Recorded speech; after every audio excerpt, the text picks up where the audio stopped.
Hey all, welcome to Film Suck, a Patreon podcast in which we ponder the work of art in the age of crap cinema. I'm Eileen Jones. I'm Dolores McElroy.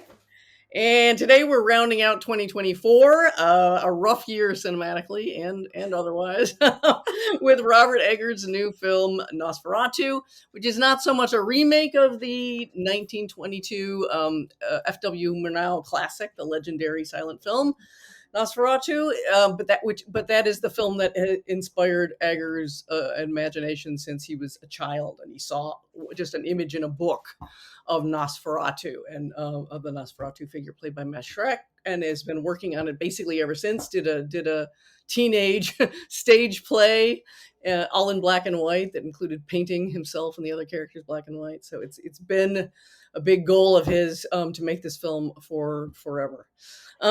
Keep in mind, he's doing his kind of reconsideration of the material. He makes a lot of changes to the material. That the source for Murnau's material was Bram Stoker's 1897 novel Dracula.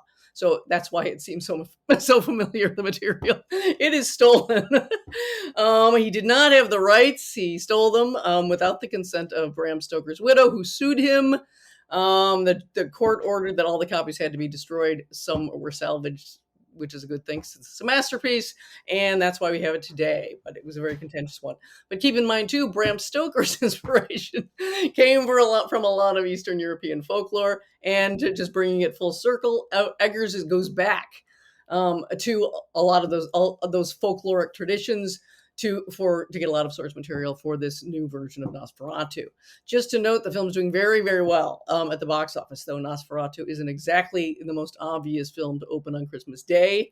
There's a line in the film acknowledging that it's the Christmas season when this stuff is happening, if that helps anybody. But I think it's a welcome development. You know, the more spooky, freaky holiday films we have, I think the better. There aren't that many of them that are any good anyway. You know, we've got The Night Before Christmas. We've got, I guess, some people love Gremlins. I don't know. There's Black Christmas. A Christmas Carol is a ghost story. Bell, Book and Candle, Witches. So there's a little clot of these things, and this adds one more to our holdings. But let's plunge into what we think. Everybody's weighing in on NOSFERATU. So Dolores, what do you think? I liked it pretty good. It's the fourth Eggers film. I've seen them all. I'm a big fan. So I thought this it was visually beautiful most of the time. And I thought it was well cast. It was half an hour too long, like virtually every film Almost this year. It's 2 hours and 24 minutes. Why? Just make it 2 hours, like a movie. So it was too long. A couple of things.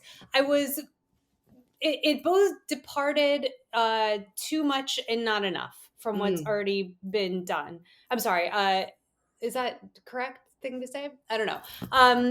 You can argue it out. Go for it. Yeah, I was glad that they didn't try to make the vampire, following NOSFERATU, the inspiration. I was glad that the vampire was not relatable in this one. We had a long sort of like line of progression in the vampire genre throughout the years, and at least since the 90s, maybe since the 80s, vampires have become more and more relatable. Yeah. And that is so boring, oh God. Culminating in probably in like Edgar Cullen from Twilight's the most famous relatable vampire. But there have been others and I love this film, but A Girl Walks Home Alone at Night, another relatable vampire. And people love this stuff because, we're in an era where like villains are good now. Thank God they just like preserved Count Orlok, the Dracula figure, as like an evil guy. That was refreshing. On the other hand, so I guess Orlok is one of the characterizations I have the most difficulty with, played by Bill Skarsgård. To me, it seemed so. There have been so many adaptations of Dracula that it's difficult to do something new. But I couldn't help feel like Count Orlok of this film was like some kind of imitation of what Francis Ford Coppola did with his Dracula, which is like to make it, less Bela Lugosi, no cape like this, but something like that seems historically accurate to like a Romanian noble of the time of Vlad the Impaler. And Count Orlok in this film looks different than Gary Oldman does in Francis Ford Coppola's Dracula, but there's still like that very like Eastern European long draping fabric thing that's happening. It was done so memorably by Gary Oldman, and I guess, you know, I'm old, so the 90s weren't that long ago, but for me, I feel like I just saw this, you know. So that, and it's hard because that scene where Jonathan, well, whatever his name is, the young man meets in any given version, the names are different, but whenever the young man meets Dracula, that scene from Stoker's original is like very memorable. It's done in virtually every version, every Dracula version. So like, you know it well, you know, and you know, wolves, children of the night, or, you know, Dracula welcomes the young man in because his servants have gone to bed. The young man cuts himself in some way, usually, and like Dracula, you know, gets bloodlust in his eyes. And there's a famous, you know, sequence in every film of Dracula starting out serving the young man on one side and suddenly ending up seeming to defy laws of physics, like on the other side of him, you know? And to me, there weren't any surprises in this version. I feel like what I saw in that scene was something I'd seen a million times before. And often that's pleasurable, you know, but for me, it wasn't. I was kind of bored. I was like, okay, I know what this is. Let's go. Let's get going. So how to explain it? Like, I love the vampire genre. I love the Dracula story. I find it's like super romantic, and I love the atmosphere of it. And there was a weird sense with this film that visually I found the atmosphere quite beautiful, but I never got lost in it. You know, I wasn't like, ooh, I love this spookiness. Like, I can't explain it, but it didn't like take me away imaginatively, even though I can look at the film and think to myself, like, wow, those are some really beautiful images. But it did not cast its spell, I guess is what I'm trying to say. So that was hard because for the most part, there's a young woman at the center of it, the wife of this nice young man who Nosferatu lusts for, and she's played by Lily Rose Depp, and I thought she was good, but I found myself not caring about her or her fate. You know, whereas in other Dracula films, not all of them, you know, but oftentimes, you know, you don't want this like young maiden to be defiled and dragged to hell, basically, you know? And I found myself kind of like, I don't know. I don't know if I like cared, you know, but I cared about what's his face, who played her husband. I think we're in agreement on this. So the actor is Nicholas Hoult. Yeah, who plays Thomas Hutter. The husband of the young woman, the guy who has to go to Nosferatu's castle in the beginning. I thought he was great. And I actually found myself like caring about him emotionally, but most of the other characters, I don't know. I felt quite a bit of an emotional distance in this version. I think he did an interesting job of opening up the world. Like the first Nosferatu is, I don't know, a little over an hour, you know, the silent version. Things that distinguish it are, and he kept much of the original, like for instance, they both end similarly in that the young woman has, spoiler alert. Spoilers all over the place. See it first. Yeah. This isn't the case with Dracula, but in the first Nosferatu, as in this one, the young woman has to sacrifice herself in order to end a plague brought to the town by the vampire. So he preserved those things, but he opened it up, like her world becomes much richer. And it turns out we're going to talk about this in more depth, I think, but she's had like a relationship with the Count in her dreams almost all her life. And it's very much tied to her sexuality, and Eggers uses, I think, to like, you know, whatever, like justifiable effect, all the fear around hysteria in women's sexuality in the Victorian era, to like flesh out her relationship to the vampire, which is kind of interesting because, you know, in her world, there's doubt about whether or not this is like a real evil or whether or not she's just like hysterical. It's like all okay, but it's all stuff I feel like I've seen before, you know? And I there were a few surprises. I was scared a couple times. There are a couple effective, like, you know, jump scares and There's a kind of like exorcism scene that I found very disturbing. But for the most part, I think of all his films, this is my least favorite. I felt like it was the least his somehow. Like I didn't feel like in addition to the horror genre in a way that I expected to. Um, how about you, Eileen? Well, I'm kind of with you in that I really, in the advance word that I was hearing, at least from people I knew who were going and people who were commenting on social media, my expectations were so enormous that I realized I was kind of setting myself up for disappointment. It couldn't be as good as I was starting to expect it was going to be. I was just hearing, wow. Yeah. So it wasn't as good. So I'm also finding it uneven, but I think I liked it better than you. In fact, my favorite sequence is the one that for you didn't work because it's overly familiar. And my favorite part of it was that I felt he really generated an effective gothic atmosphere, which is the hardest thing for me. I never see it anymore. So I was thrilled even to have it in some sequences and not in a lot of others. So my favorite sequence is the one, that you always see, where the young, whatever he's always called something different. Yeah. Thomas Hutter, in this case, goes to the castle. From the time he goes on that journey, which is after, a very short prologue involving the young Ellen, when you don't know, at one point in her youth, she is praying for a companion, a guardian angel, and then she says the dread word anything to come and be her companion and provide, understanding, affection, whatever. And she calls up, instead a demonic force, which is Count Orlok. And so she's already locked in some sort of relationship that is ambiguous. Before she ever meets Thomas Hutter. But at any rate, so there's this little kind of prologue thing, and then you get the setup for, they're newlyweds, they're just married, but he's broke, they're poor, he's got to get this job, and he races off to get this job, which immediately involves him in having to make this awful trip to the Carpathian Mountains of Transylvania to see to a very aristocratic old money client. So it's all about the money in the beginning, which I liked. A kind of class consciousness is brought immediately, where the bougie boss, is immediately, and we're going to find out, why later, why he's so eager to serve this count beyond just the money. I think there is something else. But, the sacrifice of the young man just immediately was desperate for money. So that was nice. And I wish they'd kept that going in some way, because that, so much of, Dracula lore, vampire lore, engages us in, hellacious class conflict, to say the least, where it's the aristocrats literally sucking the peasants dry instead of just, just more figuratively doing it.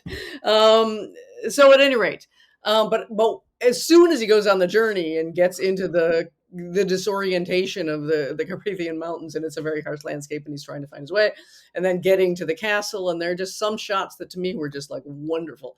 There's a scene where, and it does echo the 22 Nosferatu. Even the architecture is so weird.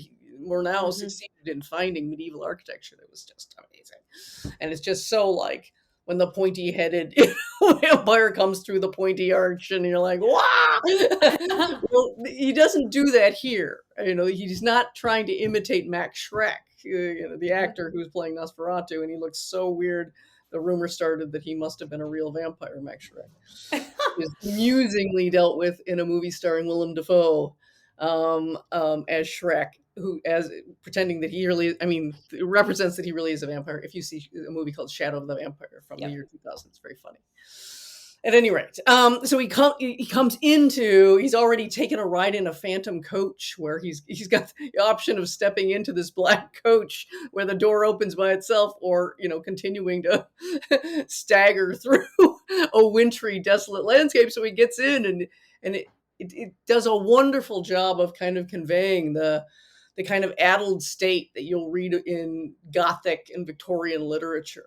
where perception is so skewed both inside and out. So out is all kinds of weather, firelight, huge shadows, mists, anything that can obscure the smoke from fires. Everything is obscuring your vision from the outside. And inside, you're feverish, ill, exhausted, hallucinating, having a bad dream, maybe, losing your mind, maybe. And all of these things together just overwhelm one in a world of terrifying uncertainty. So that, to me, he engaged with very well, and getting inside, so he looks through these twin arches. Mhm. We don't see the dome-headed figure. We just see a seemingly too tall, dark figure standing within, waiting for him. And it looks exactly like Doom. I don't know how. To me, I'm like, you did it. You did it. You got a long shot that looks like you're going to your death. And yet Thomas Hutter just numbly goes in. And he even looks like he knows he's going to his death, but he goes in anyway. And that I thought was beautifully done. And I loved the interior because the firelight is the only light. And so it's a roaring fire. So it's like the whole room is orange and smoky and hellish. Yeah. And the Count is hanging out in the shadows, and he's got his cloak on still in his hat. So he's clearly hiding what he actually looks like. And he's oppressively tall. And yes, he's doing all that, kind of, he can't possibly move that fast to be here and then here. He seems to be everywhere at once. He has a very threatening, deep voice with a very heavy accent, Transylvanian accent, to the point you lose lines where you're just like, you're not sure. His voice sounds dragged up from the tomb. Yeah. I think they've also augmented, the human voice with weird. Edgar said they didn't manipulate Skarsgård's voice. That blew my mind. That's amazing. Yeah. See, I also felt Skarsgård was great, even though you can't even tell it's him. You have no idea it's him. Even he was alarmed when he saw the makeup, and he's like, "Well, no one's gonna know it's me." Right. Because it's he's got this enormous bird of prey nose. He's got a mustache like that you really have to wrap your head around. It's enormous.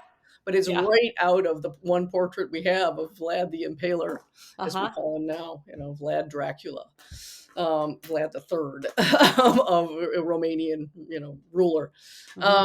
So, he's going, Eggers is known for his, meticulous, insane level of research. And he said, he looks like a Transylvanian nobleman down to the shoes, down to the heels on the shoes that he was wearing. So he obsesses over this. I was grateful for this. This was, as you say, at least he isn't looking like every other vampire we've seen. He looks like, as Edgar says, an old dead Transylvanian noble is what he's supposed to look like, and that's what he looks like. Yeah. But there are wonderful things, like you can't see his features in this whole opening, and it's just getting more and more threatening and terrifying.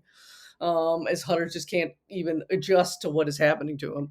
But at a certain point, they just pick up sparks in his eyes. And you're like, he doesn't look like it's from the fire, and it's more like it's just some hell spark in him comes out in his eyes. Very nice. So I loved that whole sequence. I was like, oh my God, I'm watching a masterpiece here. This is happening.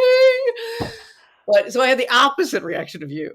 Okay. So for me, and I loved his hair-raising escape. I love the whole, everything that happens. But then of course, he's got to make his way back because he knows Dracula's on his way back to, I guess the city is Wisborg. I don't know how to pronounce it. It's all supposed to take place in Germany in the 1830s to beat Count Orlok back, because Count Orlok is, of course, after Ellen. In most versions, it's just he's already going there. That's why this estate broker, which is what Thomas Hutter is there to finalize the sale of a house in Wisborg. So he's already been planning to go, but the backstory is all invented. It's all new. It's all about that whole relationship between whatever realm of reality between Ellen and the Count that's now resuming. If you know your Dracula, Thomas shows him a photo of her and he says, "Nice neck," basically. I think she says, "Lovely throat." She has a lovely throat. And you get the idea. He immediately wants to spend time and suck blood from Ellen. Okay. But here there's a whole backstory to explain this fated re-encounter that has to happen. So I start having trouble again when we're back in Wisborg, though again, there are sequences that I like very much. I'm not sure where to place the problem. To me, and I know this goes against what most people are experiencing. Most people love Lily Rose Depp. She's getting incredible reviews. She's probably going to be on her way to major starring roles now. I thought she looked marvelous. She just looks period convincing in a way that's just startling. She has very strong features. She has a very high rounded forehead that looks period.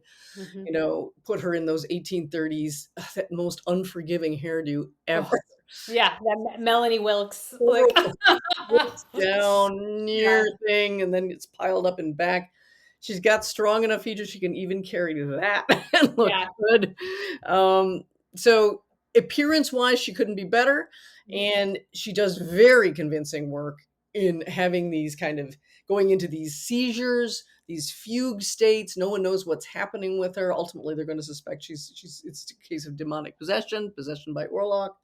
But she's constantly sinking into these states that seem orgasmic and Mhm. yet terrifying. Her eyes are rolling up into her head. Well, apparently Lily Rose Depp threw herself in so completely she does all of it. I Yeah. mean, there's scenes where you can see that I think they must have sped up. I don't see how could have Right. physically done, but that's all. Otherwise, there's no stunt people, there's no CGI No supposedly. wires, he No said. wires, no Yeah. nothing. And she's contorting and doing all sorts of crazy stuff all over the place. So that's all very like kind of shocking to watch and kind of and great. Mhm. But to me, there's like she's limited as far in her expressivity. There's not enough Mhm. nuance, and we're with her so much. So much of the movie is just thrown to her at a certain point as the leading character. And Yeah. this, of course, is what, if you read the interviews, this is what thrilled Lily Rose Depp. She was afraid she was going to have to play the damsel in distress. Mhm. And Eggers is like, no. And in fact, if anyone's playing that, it's Nicholas Hoult. He's Yeah. going to be playing the damsel in distress. You're playing the one who's got, who's got all this banked power that, given that you're a woman in the 19th century, no one no one can recognize as such. No one is interested in. No one. Everyone thinks is unhealthy. There's a line that's quite funny. Her doctor's diagnosis is too much blood. Right. It's just great because that actually is a very clever line. It's a way of expressing there's just an excess here that's alarming, and it's got to be policed. And we know it's related to sexuality. To there's some she's got too much something Yep. going on with her, and we've got to limit it. Police, is it emotional intensity? Is it, they would, I'm sure, argue mental instability? That's always going to be one of the main charges and ways of policing women. You get slapped into the asylum if Mhm. you're too extreme in your behaviors, in your way of expressing yourself. So that's quite clever. This whole handling of how they're diagnosing her, how medicine is working. They literally will shove a cloth with ether onto her face if she's making too much noise, if she's acting out too much. So there's all of this suppression. She has no one to fully understand her. Even Thomas loves her, but doesn't really get it. He's kind of a basic bitch of a guy. He's very sweet, and Yeah. try hard, but he just doesn't get what's going on. And it's amazing how great Nicholas Hoult is in playing what could have been such a bland character, whereas she has a great character to play. And sometimes, if you ask me, she's Mhm. not really up to it. Yeah, I agree with you there. Not There's enough scenes. nuance. You're right. Yeah, there's It's like one, there's two some beats. great. There's a scene where she's trying to explain to her best friend, played by her best friend. What is her best friend's name? Played by Ellen. What's her name? Ellen Corey. Is it right? Emma Emma Corrin. Corrin. Okay. And what's her friend's name? Anna. Anna Harding. They have these Uh-huh. friends they're staying with. We should talk about them. Friedrich and Anna Harding. And Anna's been her best friend since childhood, I gather. And she's trying to explain, and she can't articulate. She's trying to explain to Anna what it's like to be kind of longing for some greater connection, something bigger. She can't get it out, and it Mhm. should be so moving. Mhm. It's her whole life's burden that she felt Thomas kind of answered for her. But you're looking at Thomas going, yeah. Exactly. you This is know. what makes I love this about both versions, but especially the original. It's like Mm. Thomas is such a loser, or Hutter, you know, in the first one. And my favorite Mhm. like visual trope that demonstrates this is in Mhm. the famous sequence of the first one at the end, Mhm. where she basically calls the vampire to her, or, Yeah. you know, lets him in. I mean, there, you know, and Nosferatu enters, and there are all these beautiful shadows on the wall of his figure, very Yeah. famous, you know. But then cut to Hutter, Thomas, Mhm. at this falling asleep on this stupid chair with this dumb pedestrian lamp right next to him. I'm like, it's a effing lamp that's like there's something so hilarious about it. It's like such a Mhm. genius touch. It's like, ew, this is like the middle classness. This Yeah. is her fate. Like, I Mhm. think any one of us would at some point just summon the vampire to get, Yes. you know. Which So I think this is really trying to fill out for us. yeah. The by making the count scary, formidable, and he's a dead guy. We see the fleshly deadness of him, so that you were trying to. He's ramping up the repulsion at the same time as trying to suggest part of you is going to long for this guy because Ah, otherwise, look what you're stuck with. It's such right. a limiting world, and it's not just Thomas, who at least is kind of sweet. Yeah. You've got Friedrich and Anna there, and you're going. I mean, I have to say, I sat there going, "What is he doing with them?" They're Uh-huh. so like, you got Aaron Taylor Johnson is playing Friedrich. They're affluent, they're bougie. They've got two daughters. And they're helping their friends. At first, they're being really nice for a while. Hmm. Um, but they're just so clueless. They're beyond Thomas. Even, I mean, Anna especially. You're like, how are they friends? Yeah. Oh, because she's got nothing. She's got no interior self. Nothing. That's it. Yeah. And you're supposed to feel bad. So, like, Anna Harding, the character, is kind of like Lucy in Dracula. Hmm. And for those of you who maybe just know the Francis Ford Coppola version, it's like, you know, Lucy, the one who becomes a vampire, and then they have to Yes. cut off her head.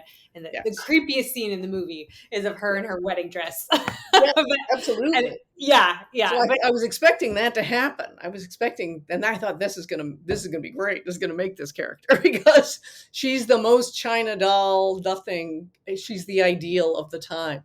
Mhm. She's blonde. She's placid. She's devoted to her family, but there's just no there there. Mhm. So I was sort of waiting, like, well, there's going to be some there pretty Yeah. soon, and there isn't. Mhm. When the attack finally happens, it's in her case anyway. It's literally we don't see it. Right. So I was puzzled by that. But I do think he wanted us to feel the frustration of being around, a kind of bougie standard, I Yeah. guess. But I felt like I was guessing. Like, I'm not really Right. sure if that's what you're going. So there are some sequences where I'm like, I don't know what you want out of this. You're spending a lot of time on it. And I also felt puzzled by Willem Dafoe, who looks, he's a So great actor. good. He looks wonderful in period. I was just like, I'm going to love this character. But he kept spinning out further and further in a way, and I was just losing him. Like, what do you, by the end, when Same. there's that whole fire setting, and I'm like, what is I he? know. So What is he's like the Van Helsing, you He's a Van know. Helsing figure. He's called something Yeah. else, Professor von Franz, something like that. Something. I'm with you, and I couldn't understand his lines half the time. Oh, I know. There were a number of lines lost. Yeah, he Yeah, was just so wild. I'm like, I guess, bro. Like, I mean, we've seen this a million times. Like, you being crazy in this role isn't that new. Like, everyone's right, crazy in this role, you right, know? right. But But it still felt a little just more and more unmoored from like, what are you letting Willem Dafoe do? Willem Dafoe can do anything. right. So he's being directed to do something that is leaving me behind. I would like to know what he's doing. I mean, my best guess is he's the one who through researching the occult, he's obsessed by the occult. He Mhm. says the only commonality, the only thing that you can battle the vampire with in all of these is the maiden has to lure the vampire and keep them till cocks crow. That's the only thing we know for sure. So, by the way, you're not going to see garlic. You're not going to see brandished crosses. You're not going to see. There's a lot of that stuff that Eggers left behind, and I don't think it's Well, not you see some Nosferatu. of it in the peasant village. Oh, I There's do. some That's true. I do. garlic, yeah, which I enjoyed. I enjoyed the peasant village. Yeah, With oh, I like that scene. That was really yeah, nice. Yeah, I assume it was Roma village. I don't know. It wasn't clear, Yeah. 100% clear. So, but it's very played down. And Eggers was like, I really wanted to do things like some of the folkloric stuff is really gritty and earthy, and I wanted to bring it back. Like the bites were in the chest often and not the neck. There were all sorts of ways vampires could kill you. They could strangle you to death. They could literally, rape you to death. That was one of them. He was like, oh no, there are all these kind of, really scary variations on what people thought vampires did and were in the old folklore that you can go back and kind of revive. Wow. Okay. So that's it for me. I mean, I could go on and on naming this sequence. Loved it. Great. Fabulous sequence. One big sequence that I really had trouble with, and it should be like such a peak scene again for Lily Rose Depp, is when he has he comes to her and says, but you're going to have to ask, in order to, for some reason, to complete our holy union, you have to ask me to come. Mm-hmm. And she's doing this whole, I abhor you, I will never ask you, blah, blah, blah. And then he's going to lay waste to everyone she knows until she does. And she has 3 nights. And it should be like the big clash of this where she's going to defy him. And somehow it's just like, for me, I was like, oh, it's like she's forgotten he's this ancient monster dead guy who can crush her throat to death. I abhor you. And it just really like suddenly like, oh, that's so inadequate. Like they aren't really together at all. Their unholy union almost consummated is not really. She's nowhere in his late. You're just like, I don't know. This ain't playing for me. That's it. It's like not romantic, which is a hilarious thing to say about Nosferatu. But like traditionally, Dracula's pretty romantic. Pretty romantic. And you can make it very, very, very dark, which this clearly wants to be. Very dark. And it's weird. It's like all in her head. You're right. They have no chemistry. Yeah, there's nothing between them. When it finally happens, you're like, why is there nothing happening here? This should be the biggie. This should be the temptation should be almost overwhelming. And yet she's got to fight herself more than him to get rid of him, and it doesn't come across at all. She seems like someone who had a bad breakup with her boyfriend and he's trying to get back with her, and I'm just like, this is not going to fly. So that did not work for me. So having key scenes with her especially not work was like, oh, it's killing me.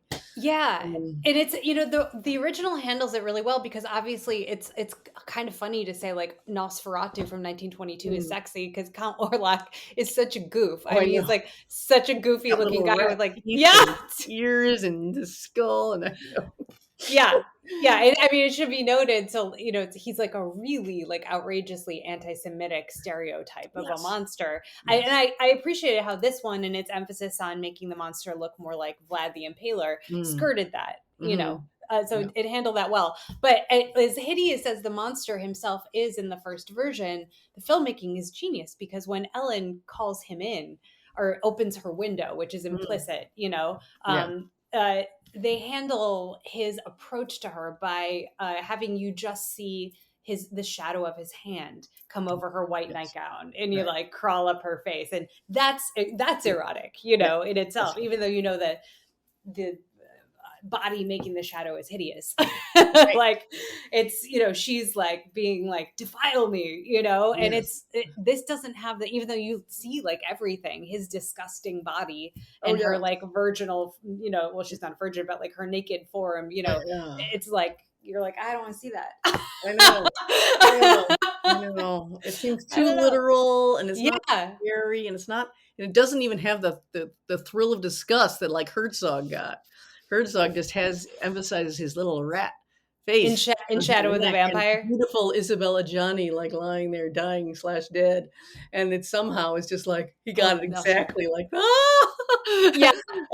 that when this goes way further in trying to show you the disgusting quality of his dead alive body on top of her, and yet you're kind of like, okay. And notice in the promos they've got the hand on her body is a big promo image, clearly from the 22 version. But silent film had its advantages. Doesn't have to spell it out. Everyone doesn't have to be yapping away at each other, which does a lot to kill these kind of heightened scenes of otherworldly connection and horror that moves you toward the inarticulate. That's the advantage. You can suddenly, no one has to say anything here. We can do this all with the visuals. But They've made a rope of words and strangled and this business. I know I feel ridiculous saying it, but it is true. I did think a couple of times, like, wow, God, 1922, we're now had the advantage He because did. do this all without having that kind of nonsense talk. Yeah. So again, so we're both kind of uneven. I wound up, just saying for the sequences I love, and I do love Eggers, and I think when he's on, he's great. He still has, for me, the witch, and the lighthouse are The such best. complete and unified visions, and both so startling that you're right. This can't get. I for whatever reason, I just can't stand the Northman. I have huge problems with the Northman, but I felt like it had its own, like there are images from that I think were like stunningly original. Yeah. Yeah. But I would still put this at 3 just because Okay. of the sequences I loved. That, Yeah.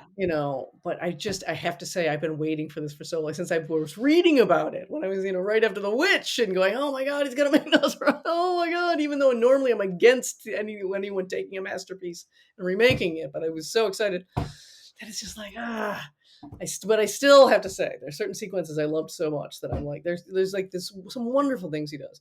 And I don't even know if I hallucinated. This is how good he is at doing that. Is it my own perception that's mistaken kind of thing that's so beautifully written in Gothic literature? He does this, and I think it's in the sequence, mainly in the castle, where there's this weird murmuring, chuckling, like on the sound and rustling in the soundtrack. So that like the whole world just seems too full of movement, presence. There's too much going on in the atmosphere itself. And I thought, unless I'm unless I'm hallucinating this, that's genius for a way of representing the world is full of things we are not aware of, alive to. And I thought he really got that across there. And then there's a wonderful shipboard scene. Again, he could have made much more of the ghost ship sequence. Totally. Much more of it. He really, I don't know why it's pared down to so little, but there is a very scary sequence when, of course, the sailors are being consumed one after another on this trip, bringing Count Orlok in his box of earth to Wisburg. He's one of the last, and he's going to confront what's in that box. And you're like, well, you're dead, sailor, but let's watch. And so he comes down into the hold, and it's pitch black, but he's got his lantern, and the lantern light is swinging. And every time it swings behind, you're just waiting, of course, for whatever's going to be behind.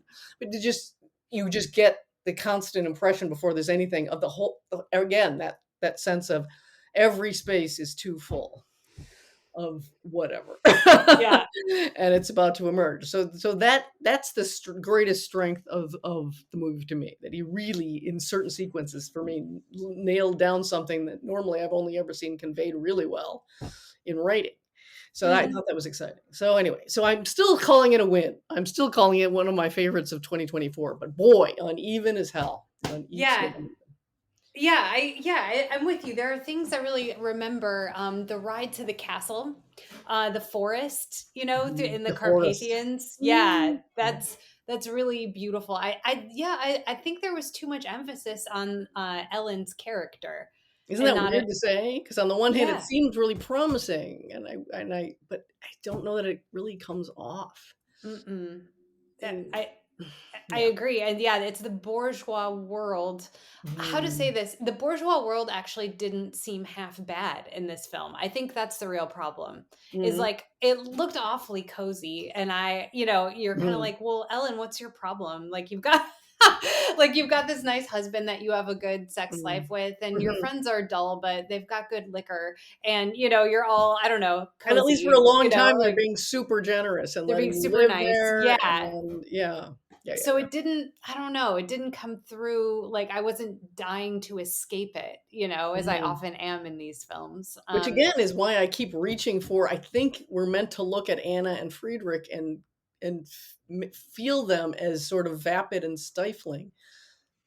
And they should have gotten worse actors. Well, exactly. Anna especially is closer to it because she's so inadequate to his best friend. But Friedrich doesn't really seem particularly like that. No. So I don't know what to make of it. I don't know what he was going for. Honest to God, I don't. Yeah, it's. I also miss. The first one has this like beautiful scenes. Well, a couple. there are, to me, like two sequences that define the first one. There's Mm. Ellen waiting by the seashore with those creepy crosses on the Oh yeah, sand that's a dunes. beautiful shot there. Yeah, it's So taken right beautiful. from Nosferatu. I get. I saw. I wouldn't have remembered, but there's a shot comparing Oh, the two. that's what I'm saying is Yeah, from the first one. yeah, oh yeah. That's one of the most Oh, memorable that's what you're shots. remembering is from the Yeah. first one. Yes, Yes, and yes. there was like an eeriness about the sea that, to me, like stayed with me Mhm. more from the original. And then, of course, there's the sequence of the townspeople carrying the dead through Mhm. the streets in the Yeah, original. These like crazy. yeah. Um, it looks expressionist to me. I mean, you could argue what style this Nosferatu, the Mhm. 22 version, really is, but like the like sort of like windy medieval street and the like Mhm. line of black, clad people in Yes. coffins, Mhm. very, very memorable. Mhm. Um, how to say about this one? The plague seemed disconnected to me from the vampire, even Yeah. though it's like quite literally connected. But there's Yes. something like in the first one, like you can see the social relations better. Mhm. I don't know how to explain this. Mhm. No, I know Like, what you mean. Somehow it ggets the impact of the. Yeah, you're right. It gets lost because the thing with the vampire's minions for one thing, the company. I can't remember if Nosferatu does this a lot or not. Certainly, mhm, most Dracula, like the 1931 Dracula, the mysterious creatures of the night, blah blah blah, and the whole. So it's wolves, it's bats, it's rats that are mhm, kind of his attendant creatures.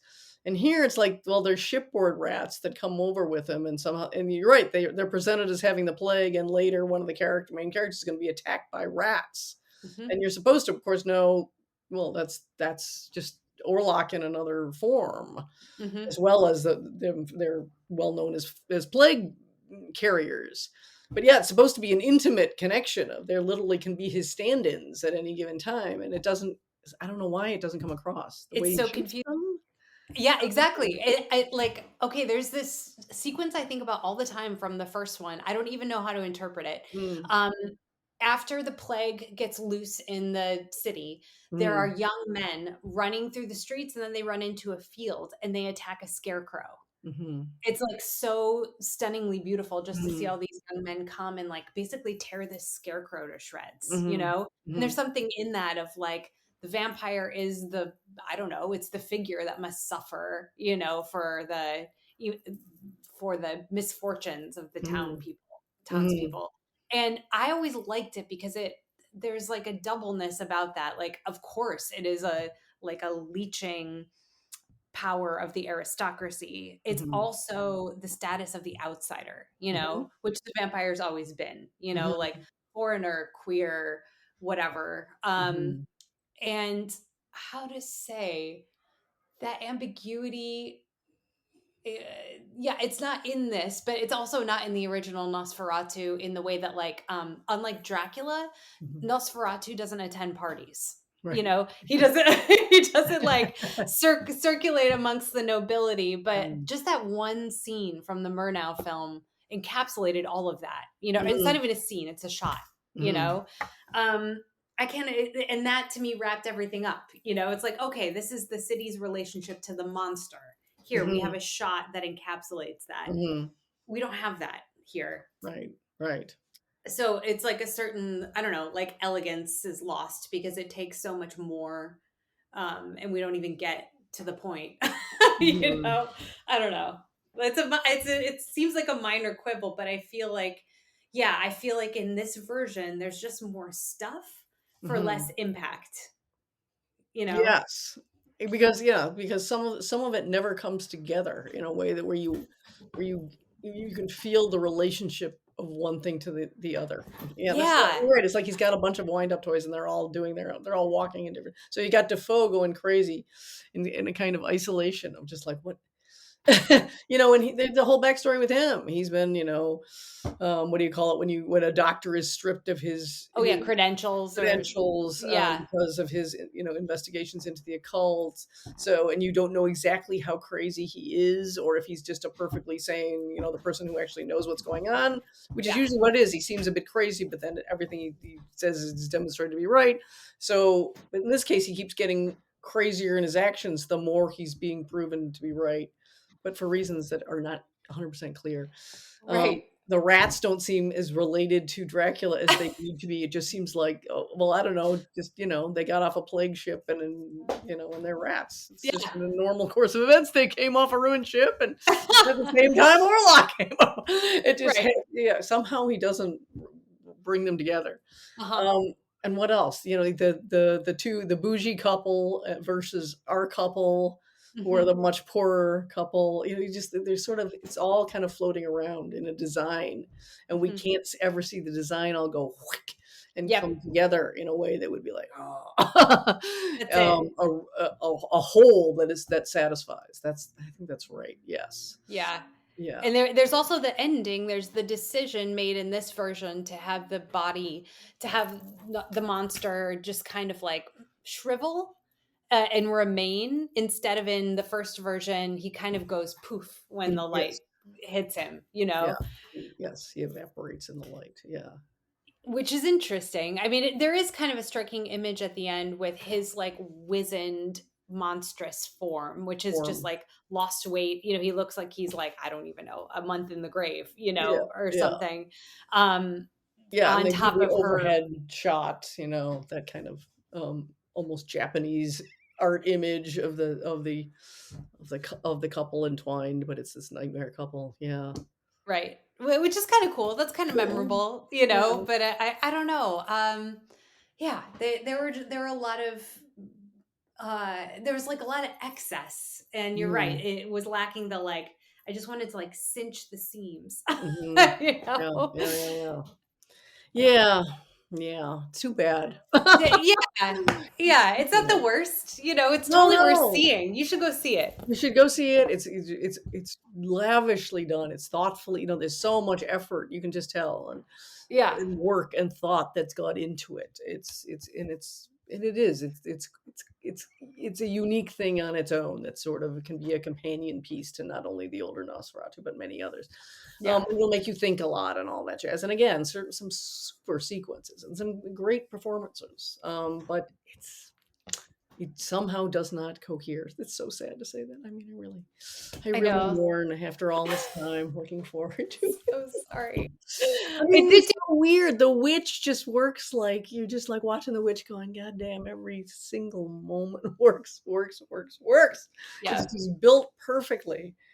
And it's very, very distressing. Anya Taylor-Joy was going to play the lead role. No, that might have been a different story. I know. I know. Oh, why didn't she do it? It was such a long time. She was attached to the part all the way, if what I read is true, up to 22. And there was someone else who was going to be the warlock. I can't remember now. But anyway, so somehow I'm sure she just had 9 million projects and couldn't just hold on to it. So she's finally just like, I've got to let it go. And then he somehow put it together again and didn't put it together with her. I don't know why. But I Oh, think that could sad. have made, as much as Lily Rose Depp looks great and everything, I Yeah, do she think does.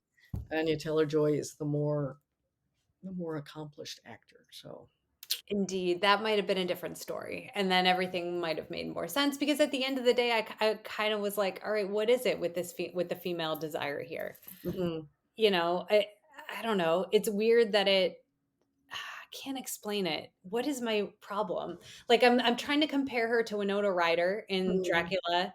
yeah, Uh, Very much the same, It's kind of that like, yeah, she's got some agency within in the story, mhm, Um, she very much, like, her problem is that she desires too much. mhm, Why did it felt like the stakes, okay, I think I'm getting to it. I don't know if mm, the film vacillates to me whether or not this is like a personal problem or a sort of like world-ending problem.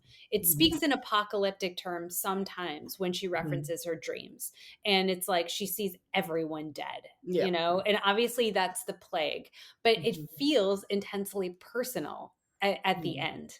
It mhm, doesn't feel like it has like world-altering stakes. Is mhm, it supposed to? Like, I honestly don't know what the vision is? right. I think you're right. I think we don't get the sense of that this is like, because of the, it's represented in the form of the plague, but yes, it's supposed to be. And some of it, of course, was all sorts of racist and xenophobic fears of blood tainting. There's all that stuff going on too. Mhm. And if this monster gets to our shores, the sickening and the tainting is going to be as racial as it is anything. Okay. Yeah. But you'd still feel the stakes of like, this could be just, and I think that's why you're admiring Murnau's ability to represent like the line of death that's overwhelming. And here, even though they walk around with coffins, you never get the Mhm. sense of like the immensity of Enormity. Yeah. Yeah. you're right. And it does feel very much like, because of this backstory and her own longing that seems only about her, like she's the unicorn, she's the only woman of intense sensibility anywhere. Yeah.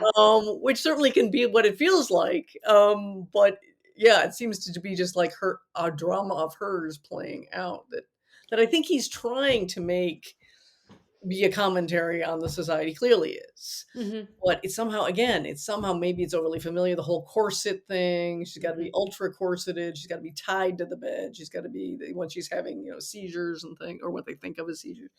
Um, all that is clearly supposed to be the doctor's way of treating her. Is all supposed to be commentary on the society, but perhaps it's because the commentary is overfamiliar. I mean, he was talking about it. He sounded a little nervous, which always makes me worried. Like, when they get nervous, they start making mistakes. Uh-huh. He was worried about like the kind of feminist take on Hmm.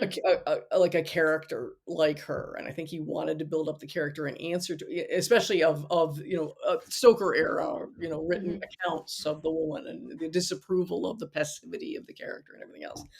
And he was kind of saying, yeah, but on the other hand, writing about women who are living these restricted lives, even if you're writing it in a pulp fiction form, that can be a very feminist take. You're recognizing 100%. the insane constraints of the life of women.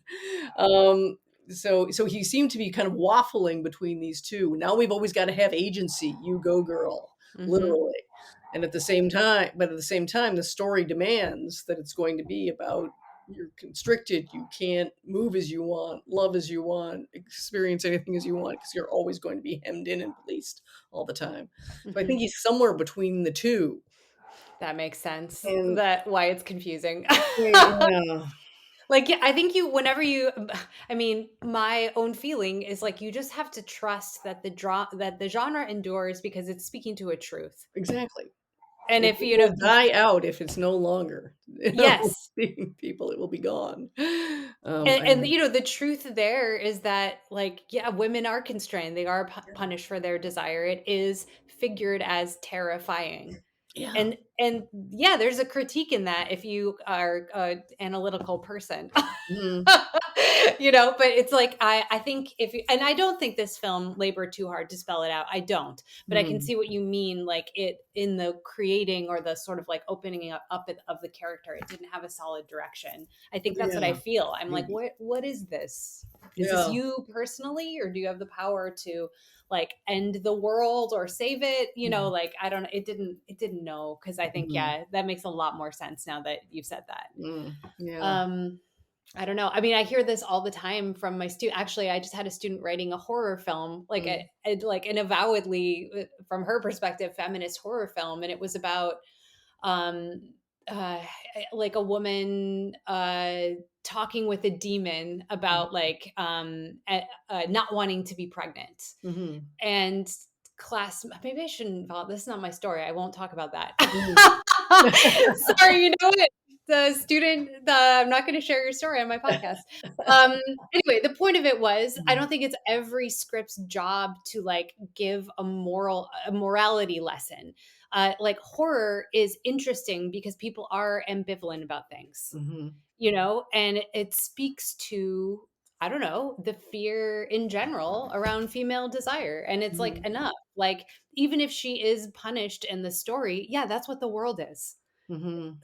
So it does, Yeah. you're not like championing like, oh yeah, it's awesome that innocent people get punished for desire. Like, Mhm. but like Yeah. you are representing a truth, Mhm. like there's a difference between like championing it and showing it. Like, Mhm. and I think we need to like get right with that, because we're Mhm. getting a lot of like really dumb movies.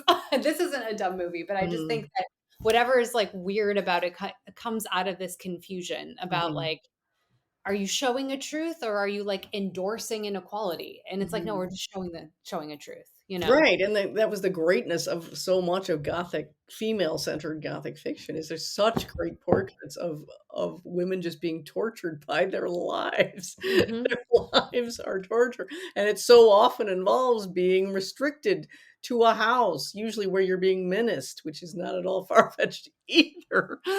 Women were being abused in so many ways.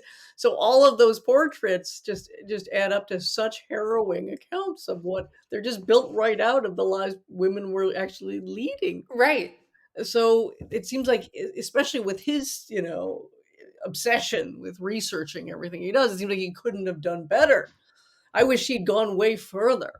If Yeah. she's going to be someone who's been tormented with nightmares, with sleeplessness, with an awareness of an excess of desire, a sense of perhaps she's losing her mind, he could have gone really far Hmm. in a portrait of neurasthenic misery, which could have been really, really striking. Instead, the seizures are great, and to a certain extent, it's great, but it could have gone a lot further, I think, if he just doubled down Yeah. and make it all completely realistic, as Yeah. Oof. based in historic accounts, and you could have had all the nightmare material you could possibly want, and it all could have been quite true.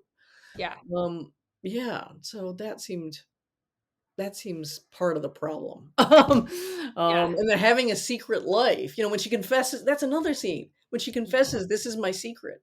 And she Hmm. tells Thomas finally, Hmm. my secret is, I think I'm no longer pure because I've been in Congress with a demon since I was born. That's a hell of a secret to be telling anyone, and yet it just passes off like, well, honey, Totally. it's such a nothing scene. And I was like, is this going to be bigger? I mean, it's kind of a big confession.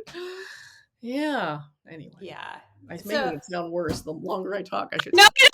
Really is Good. has wonderful aspects to it. Really does. Really does. Really, Yeah. really great sequences. And it's getting, it's a bit mixed reviews, but a lot of like what a masterpiece talk, Hmm. which I can't agree with. But so Yeah. we might be being unduly harsh. I don't think so. But I don't think so either. Let's watch it again in 2 years and see no, where I we are. know. But Yeah, seeing yeah. it again might help because I had very, very high hopes, and totally pro Robert Eggers. Yeah. Go We're Robert, fans. keep Keep going. making movies. You go, um, Robert. yeah, wish I Yeah. could end on it. Absolutely, I was so looking forward to just getting on a podcast and going, "Oh my god, it's everything everyone said and more." It'd be so nice to do that, and I would, but I'm too honest for my own good. Yeah. So Sucks to have integrity. sucks. We could have just lied. And had a party. How do you like my Yeah. little blood things? These They're chilling. aren't they? They're just, Yes. I tried to do the whole blood spill that she's got going in one of her Oh. and it just can't work with lipstick. I'm so glad because that was really upsetting. I don't think I could handle it for a solid hour, but I know. I thought that was just too distracting. yeah, I guess quick question before we end. Were you scared? Only in that first sequence where I was like really felt. I know the one Oh. you were least impressed. But Okay. I was nervous in that sequence, and I was nervous in that little going into the hold of the ship sequence. Yeah, Which is I very was short. definitely nervous. Yeah. And then there is a sequence where he does the attack on the family, the bougie family, and Yeah. there's one shot that's like, Yeah. that's quite. So there were a couple moments that got me a little bit. I mean, I Okay. don't say like you're not super viscerally scared, but just enough uneasy that that was good. Yeah. And you never were, I assume. No, I'm scared. No, I was scared, but I'm very You were. easily scared. You Yeah, are. all the what would you call it? What is the name of that when you just like flash something like a scary image? I don't know Oh what you yeah, call like it's almost now it. I'm Just like blanking. a quick insert, Yeah, like just like a unrelated. pop of Yeah, an like image. not quite Exorcist style, not that subtle, but just they'll be like, I don't know, an image of her with her mouth open with blood flowing out of Yes, it. the That's flowing out of scary it. to me. Yeah, yeah, yeah. Those were No, nice. I They was were scared nice. constantly. Yeah. Oh, good. Yeah. This is about as scary as I go. I can't get much scarier than this. Yeah. So That's right. I forgot you were. Yeah. Yes.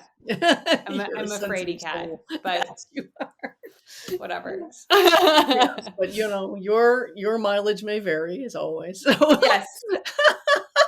But anyway, it's still a relatively. It's been such a bad year. It's still a relatively high note to end 2024 with, I think. Agreed. Worth the trip to the multiplex. So. Yeah. So go for it. Yeah. I think that's it for our episode. We are calling.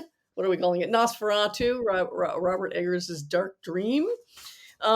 We thank you, of course, dear listeners, and we triple thanks to our subscribers who keep us in what do we decide? Corsets and ether for a good time. Yes. If you're not a subscriber yet, but you like what you hear, please consider signing up with Patreon for all the Filmstuck content instead of just the half that's available to the public. Please note that half of our episodes are now available to view on YouTube. This is going to be one of them. And you can follow News of the Podcast on Facebook, Instagram, and Twitter. And I think we've added Blue Sky as well. Yes. Join us in 2 weeks for more fascinating Filmstuck conversation. And until then, happy viewing. Bye. Bye. Bye.